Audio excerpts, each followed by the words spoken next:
warahmatullahi wabarakatuh.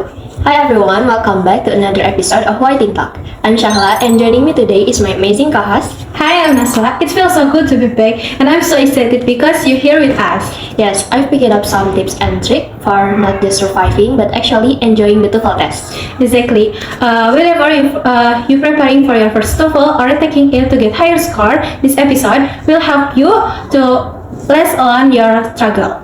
Yes, I'm super excited about today's episode because we're joining by some really good friends, people I admire and respect so deeply. Yes, we'll be talking about the real challenge we are answering to TOEFL test. So without further ado, please welcome our amazing guests, Rani, Hanifa, and Meliana. Yeah. Please answer right away. Thank you. Please say hi to the camera. Hi. Thank you for coming, guys. Thanks for having us. We're so excited to be here. It's great to have you all here today. Yes, absolutely. Let's jump right in. So let's start by sharing our own stories. What were your first experience when facing the TOEFL test? Honestly, my biggest challenge was time management. I have no idea how to do one in one session. During the reading section, I got to focus on one long passage. And suddenly, boom, time was up. I had to guess the last few answers. It was stressful. Oh, I can relate to that. For me, it was the listening section. Sometimes the audio play only one, and if you lose focus a few seconds, that is, you miss the whole answer. I panicked a lot the first time I took it. Well, mine was kind of funny but also painful. I accidentally clicked submit before finishing my answer. I was so nervous that my hand just slipped. Sometimes I need to breathe deeply before clicking anything. So how did you overcome this problem? Can you share some quick tips or tricks that help you do better next time? Sure, for the listening section, I learned to focus on the second speaker. That's often where the key information or the correct answer appears. Also, pay attention to sentences that sound different but have the same meaning. Usually, the correct answer uses a synonym, not the exact same word. If you're not sure which answer to choose, go for the one that's most different. For me, another listening tip is to pay close attention to the first line of conversation. It usually tells you what the topic is about. Then use the remaining time to look ahead at the answer choice, so you can anticipate what the question might ask. And remember, sometimes they try to trick you with similar sound. I struggle most with the written and structured section. One tip I always follow is to eliminate unnecessary words or phrases, but make sure you don't remove the actual answer. Every sentence must have one subject and one predicate. That predicate could be a verb, an adjective, to be, or even a verb in or past participle form depending on the structure. And for reading, here's what helped me. Always look for the main idea in the first line of each paragraph.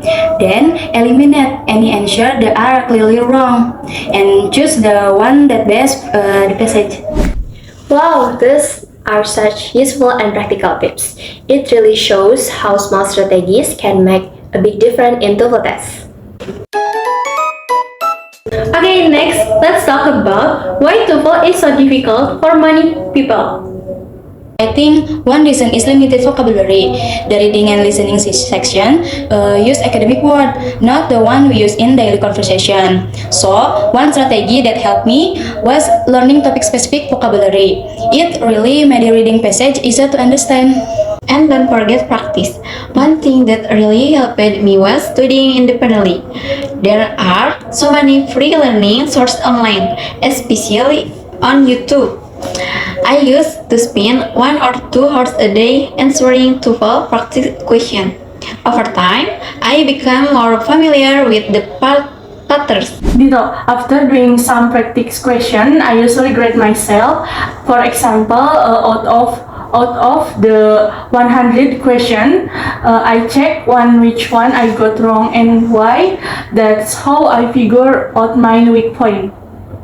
Wow, that's great strategy. It's like doing a personal diagnosis. You can see which topic or question tips need more attention.